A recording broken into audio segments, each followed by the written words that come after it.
Hello friends, हमने अभी तक पढ़ा था बौद्ध धर्म। हम पढ़ रहे थे बौद्ध धर्म के। हमने 2 पार्ट करा रखे हैं। वो लास्ट जो हमारा पार्ट था वो बौद्ध धर्म त्रिरत्न, लास्ट हमने वहाँ पे ख़त्म किया था। आज हम उसी का 3rd पार्ट पढ़ेंगे जहाँ पे बौद्ध संगीतियाँ और उनकी अन्य जानकारी देखेंगे। जो लोग चैनल में नए हैं प्लीज़ चैनल को सब्सक्राइब कर दें, लाइक करें और शेयर ज़रूर करें अपने दोस्तों में। ये तो कॉमन है, सभी के में पूछा जाता है, तो कोई इसका वैसा इशू नहीं कि नहीं। ठीक है, चलिए शुरू करते हैं।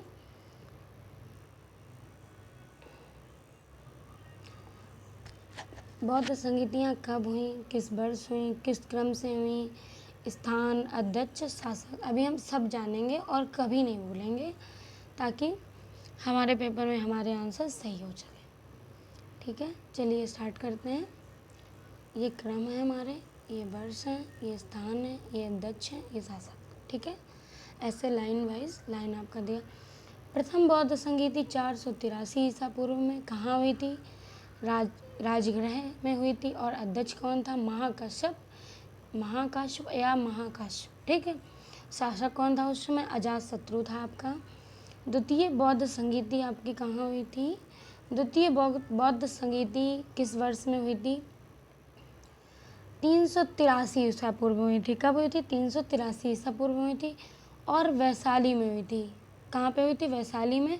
अध्यक्ष कौन था? सुबुकामी। और शासक कौन था? कालाशोक। ठीक है फ्रेंड्स। फिर फ्रेंड्स तृतीय देखते हैं। तृतीय आपकी कब हुई? 247 ईसा पूर्व में हुई। कब हुई? 247 ईसा पूर्व में हुई। स्थान कहाँ था? पाटलिपुत्र। और ये हुई कहाँ पे थी? और शासक कौन था उस समय? अध्यक्ष कौन था? मंगलोपिक था। ठीक है आपका। और शासक अशोक था। फिर उसके बाद में चतुर्थ कहाँ हुई थी? चतुर्थ ईसा की प्रथम शताब्दी में हुई थी। ठीक है, और कहाँ पे हुई थी? कुंडलवन कश्मीर में आपकी हुई थी। और अध्यक्ष कौन था? वासुमित्र अश्वघोष उपाध्यक्ष। ठीक है, और शासक कौन था आपका? कनिष्क था। फ्रेंड्स आई होप आपको अच्छा लगा होगा मेरे साथ। फ्रेंड्स अब देखेंगे, हमने बौद्ध संगीति पढ़ ली हैं। ठीक है, बौद्ध संगीतें हमारी जो जो थी और जहाँ हुई वो सारा कुछ हमने पढ़ लिया। अब देखेंगे परंपरागत नियम में आस्था रखने वालों का संप्रदाय स्थापित या थेरावादी कहलाया। क्या कहलाया? थेरावादी कहलाया। इनका नेतृत्व किसने किया? महाकंचनन ने किया। ठीक है आपका यहाँ से। उसके बाद में महाकंचन ने किया। फिर परिवर्तन के साथ नियम को स्वीकार करने वालों का संप्रदाय महासांगिक कहलाया। नियम को जिन्होंने स्वीकार किया उस संप्रदाय को क्या कहलाया? महासांगिक कहलाया। ठीक है, इनका नेतृत्व महाकश्यप ने किया। इनका नेतृत्व किसने किया? तो ये आपके महाकश्यप द्वारा किया गया था। चतुर्थ बौद्ध संगीति में महासंगियों का बोलबाला था। जो चतुर्थ बौद्ध संगीति हुई थी उनमें महासंगियों का बोलबाला ज़्यादा था। चतुर्थ बौद्ध संगीति के समय बौद्धों ने भाषा के रूप में संस्कृत को अपनाया था। ये आपका इम्पोर्टेंट है। ये किस लिए इम्पोर्टेंट है कि बौद्ध ने भाषा को चतुर्थ बौद्ध संगीति के समय बौद्धों ने भाषा के रूप में किसको अपनाया था? कौन सी भाषा को? संस्कृत को अपनाया था आपका। ठीक है फ्रेंड्स, इस संगीति के समय बौद्ध धर्म स्पष्ट रूप से हीनयान और महायान, किसमें? हीनयान और महायान 2 संप्रदायों में विभाजित हो गया था। मतलब आपका 2 भागों में वो बट गया था। पहला हमारा हीनयान और दूसरा महायान नामक। ठीक है फ्रेंड्स, आई होप आपको समझ में आ रहा होगा। सर्वसितावाद आगे चलकर कहाँ पहुँचा? उसके बाद आपका वैभाषिक और सौर तांत्रिक में विभाजित हो गया। इन दोनों में विभाजित हो गया। वैवैशिक मत की उत्पत्ति मुख्य रूप से कश्मीर में हुई। कहाँ हुई आपकी? ये कश्मीर में हुई। वैभाषिक मत के प्रमुख जो आचार्य थे उनके, ठीक है, धर्मतांत्र घोषक, बुद्धदेव, वासुमित्र आदि थे। कौन कौन थे? ये आपके थे। उसके बाद सौतांत्रिक संप्रदाय सूत पिटक पर आधारित था। किस पे आधारित था? सूत पिटक। शून्यवाद माध्यमिक के प्रवर्तक नागार्जुन कौन थे? शून्यवाद प्राथमिक के नागार्जुन थे, जिनकी प्रसिद्ध रचना क्या थी? मध्यकारिका थी। माध्यमिक कारिका थी इनकी प्रसिद्ध रचना। नागार्जुन के अतिरिक्त इस मत के अन्य विद्वान थे। कौन अन्य विद्वान थे? जो कौन कौन थे? चंद्रकीर्ति, शांतिदेव, शांतिरक्षित, आयदेव आदि। नागार्जुन की तुलना मार्टिन लूथर से की जाती थी। हिंसांग ने उसे संसार की 4 मार्गदर्शक शक्तियों में से एक कहा। हिंसांग ने उसे 4 संसार की शक्तियों में से एक कहा। उसे भारत का आइंस्टीन भी कहा गया। ठीक है फ्रेंड्स, कहा जाता था। चीनी मान्यता के अनुसार नागार्जुन ने चीन की यात्रा कर वहाँ बौद्ध शिक्षा प्रदान की। ठीक है फ्रेंड्स, आपका यहाँ तक शिक्षा प्रदान की। विज्ञानवाद अथवा योगाचार संप्रदाय की स्थापना की। ठीक है, किसकी स्थापना की? योगाचार विज्ञानवाद की स्थापना की। मैत्रेयनाथ ने किया था। असंग तथा वासुबंधु ने इसका विकास किया। वज्रयान सर्वाधिक विकास 8वीं शताब्दी में हुआ। वज्रयान का सर्वाधिक विकास कब हुआ? 8वीं शताब्दी में हुआ। इसके सिद्धांत आर्य मंजूश्री, मूलकल्प तथा गुहा समाज नामक ग्रंथों में मिलते हैं। इनमें भारत में बौद्ध धर्म के पतन का मार्ग प्रशस्त किया। बौद्ध धर्म में क्षणिकवाद को स्वीकार किया गया। बुद्ध ने स्वयं अनिहितवाद के सिद्धांत का प्रतिपादित किया। मैत्रेय को बौद्ध परंपरा में भावी बुद्ध कहा गया। आलोकितेश्वर, प्रधान पुरुष, बोधिसत्व। इन्हें पद्मा मणि, हाथ में कमल लिए हुए भी कहते हैं। इसका प्रधान गुण दया। मंजूश्री के एक हाथ में खगड़ तथा दूसरे हाथ में पुस्तक रहती थी। इसका मुख्य कार्य बुद्धि को प्रखर करना था, मतलब बुद्धि को आपकी तेज करना था। बौद्ध धर्म के आरंभिक ग्रंथों का त्रिपिटक भी कहा गया। जो उनके आरंभ ग्रंथ थे त्रिपिटक, मैंने इसके पहले वो पार्ट में बताया कि त्रिपिटक कौन से थे। आपने यदि नहीं देखा है तो मेरे पहले वीडियो में जाके आप देख सकते हैं। कहा गया है ये पाली भाषा में रचित थे। ये इम्पॉर्टेंट है। त्रिपिटक कहा जाता है। ये किस भाषा में थे? पाली भाषा में। बुद्ध के महानिर्वाण के पश्चात उनकी शिक्षा को संकलित कर 3 भागों में बांटा गया। ठीक है, संकलित कर 3 भागों में बांटा गया। इन्हीं को त्रिपिटक कहते हैं। यहाँ है विनय पिटक, सूत पिटक, अभिधम्म पिटक। विनय पिटक में संघ संबंधी नियम तथा दैनिक जीवन संबंधी आचार विचारों, विधि निषेधों आदि का संग्रह है।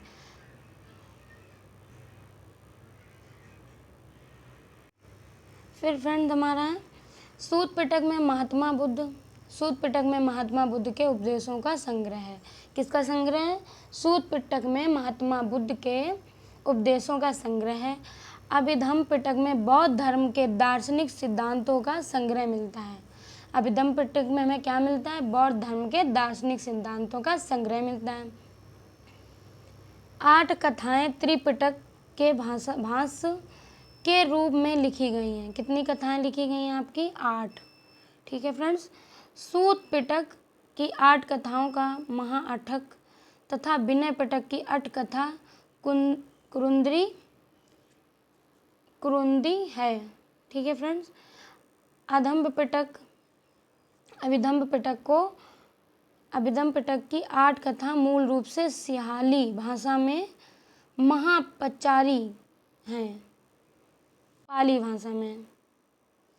बौद्ध का वह धर्म ग्रंथ जिसमें गौतम बुद्ध के पूर्ववर्ती जन्म की कथाएं संकलित हैं, वह हमारा क्या कहलाता है, जातक कहलाता है। ये किस भाषा में, पाली भाषा में। फ्रेंड्स अब देखेंगे, ये आपका वेरी इंपॉर्टेंट है, क्योंकि पेपर में कहीं से भी अब कोई वो नहीं रह गया कि जो इम्पॉर्टेंट है वही आएगा, क्योंकि इम्पॉर्टेंट तो सब लोग पढ़ ही लेते हैं, लेकिन जो इम्पॉर्टेंट नहीं होता है पेपर में वही इम्पॉर्टेंट बन के आता है। बौद्ध ग्रंथ और एवं उनके रचनाकार कौन कौन हुए? पहले हमारे ग्रंथ हैं और फिर उनके रचनाकार हैं। मिलिंद पाहो के रचनाकार हैं नागसेन आपके। उसके बाद में बुद्ध चरित, सौरदानंद, सारीपुत्र प्रकरण, वो हमारे क्या हैं, अशोकसेन के रचनाकार। माध्यमिक कारिका के रचनाकार आपके नागार्जुन हैं। फिर विशुद्धिमग्ग बौद्ध घोष हैं। फिर अभिधम्ब केश कौन है आपके, अभिधम्ब केश, फिर आपके अभिधम्ब कोश हैं, जो अभिधम्ब कोश के बाशु बंधु हो जाएंगे आपके। तक आपके बौद्ध धर्म के रचनाकार भी पढ़ लिए, ग्रंथ भी पढ़ लिए और उनके रचनाकार भी पढ़ लिए। अब देखते हैं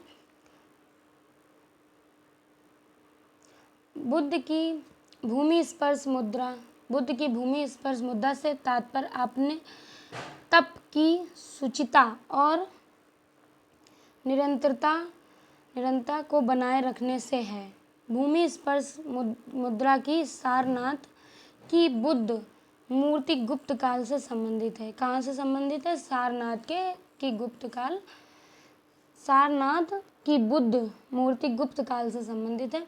प्राचीन काल में बौद्ध शिक्षा के 3 प्रमुख केंद्र होते थे। कौन कौन से होते थे? पहला हमारा नालंदा, दूसरा हमारा वल्लवी और तीसरा हमारा विक्रमशिला। ये आपके बहुत इंपॉर्टेंट है, आप नोट कर लीजिएगा। नालंदा महायान बौद्ध धर्म की तथा वल्लवी हीनयान बौद्ध धर्म की शिक्षा का प्रमुख केंद्र था। उसके बाद और आपका जो विक्रमशिला था, विक्रमशिला आपका महाविहार स्थापना पोल नरेश धर्मपाल ने की थी। विक्रमशिला की स्थापना किसने की थी? महाविहार की स्थापना पोल नरेश धर्मपाल ने की थी। आप इस पेपर में तो पूछ ही सकता है, कोई वो नहीं। उसने यहाँ के मंदिर तथा मठ भी बनवाए। क्या क्या बनवाए? यहाँ मंदिर बनवाए, मठ बनवाए आपके। 5वीं शताब्दी के मध्य गुप्तों के समय में नालंदा विश्वविद्यालय अस्तित्व में आया था। कब आया था? ये इम्पॉर्टेंट है आपका कि नालंदा विश्वविद्यालय किस शताब्दी में आया था। तो ये आपका 5वीं शताब्दी के मध्य, मतलब बीच में आया था आपका। गुप्तों के समय नालंदा विश्वविद्यालय अस्तित्व में आया था।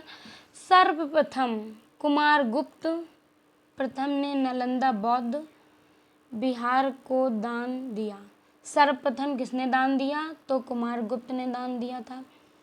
और बाद में बधु गुप्त तथा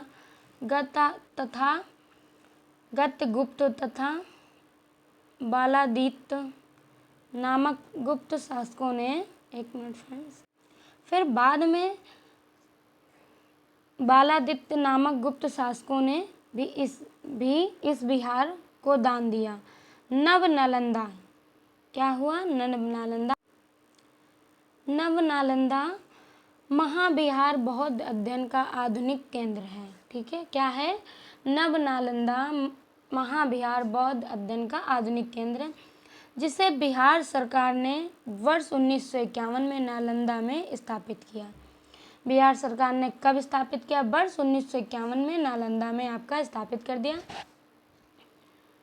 चैत्य का शाब्दिक अर्थ होता है चिंता संबंधी। क्या होता है? चिंता संबंधी।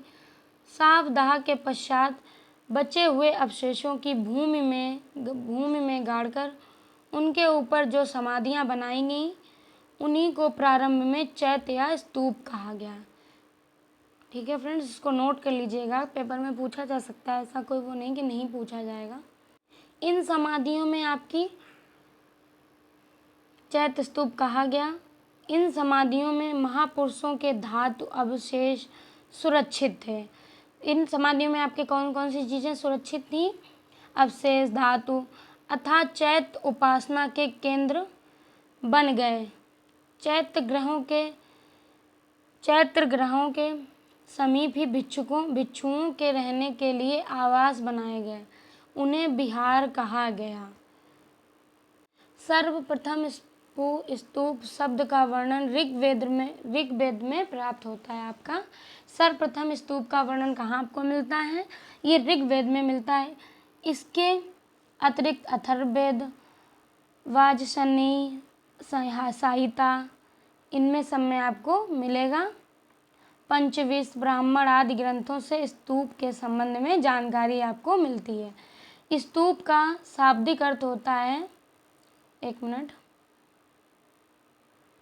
स्तूप का आपका शाब्दिक अर्थ क्या होता है? किसी वस्तु का ढेर, वस्तु का विकास ही संभवतः मिट्टी के ऐसे चबूतरे से हुआ जिसका निर्माण मृतक की चिता के ऊपर अथवा मृतक की चुनी हुई अस्थियों के रखने के लिए किया जाता है। कालांतर में बौद्धों ने इसे अपनी संघ पद्धति में अपना लिया। इन स्तूपों में बुद्ध अथवा उनके इन स्तूपों में बुद्ध अथवा उनके प्रमुख शिष्यों की धातु रखी जाती थी, अतः वे बौद्धों की श्रद्धा और उपासना के प्रमुख केंद्र बन गए। स्तूप के 4 भेद हैं। कितने हैं? स्तूप के 4 भेद हैं। शारीरिक पहला, दूसरा स्तूप परिभौतिक, दूसरा आपका है परिभौतिक स्तूप और उद्देशिका स्तूप तथा पूजार्थक स्तूप। गौतम बुद्ध को एशिया के ज्योतिपुंज के तौर पर, ये आपका इम्पॉर्टेंट है यहाँ से, गौतम बुद्ध को एशिया के ज्योतिपुंज के तौर पर जाना जाता था। ठीक है फ्रेंड्स। गौतम बुद्ध के जीवन पर Edwin Arnold light of Asia नामक काव्य पुस्तक की रचना की थी। महापरिनिर्वाण मंदिर उत्तर प्रदेश के कुशीनगर जिले में स्थित है। ये आपका वेरी इंपॉर्टेंट है, क्वेश्चन पूछा जा सकता है कि आपका महापरिनिर्वाण मंदिर उत्तर प्रदेश के किस जिले में स्थित है? तो ये आपका कुशीनगर जिले में स्थित है। मंदिर में स्थापित भगवान बुद्ध की मूर्ति 1876 में उत्खनन के द्वारा प्राप्त की गई थी। ये मूर्ति हमें कब प्राप्त हुई थी? 1876 में उत्खनन जब हुआ था तब ये मूर्ति प्राप्त हुई थी। इस मंदिर में भगवान बुद्ध की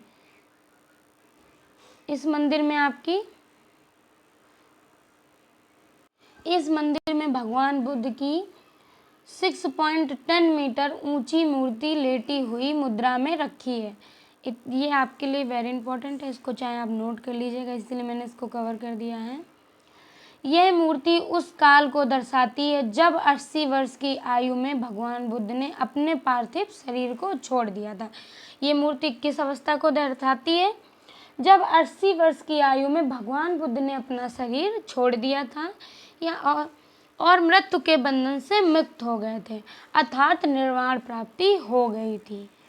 ठीक है फ्रेंड्स, आज के लिए इतना ही फ्रेंड्स। यदि आप हमारे चैनल को लाइक करें और सब्सक्राइब करें ताकि आपको आने वाला वीडियो का नोटिफिकेशन प्रोवाइड हो जाए, ताकि आप देख सकें। और बिल्कुल सिंपल भाषा में, सिंपल तरीके से मैं ये बौद्ध धर्म हिस्ट्री करवा रही हूँ। ताकि बहुत से लोग आपको 1 लाइनर कराते हैं तो उसमें क्या हमारी आधी चीज़ें कंप्लीट होती हैं और आधी नहीं होती। इसमें क्या हम जब सारा पढ़ेंगे तो कुछ ना कुछ तो हमें याद होगा ही। ठीक है फ्रेंड्स, और हमारे चैनल को लाइक करें, सब्सक्राइब करें, कमेंट बॉक्स में ज़रूर बताएं।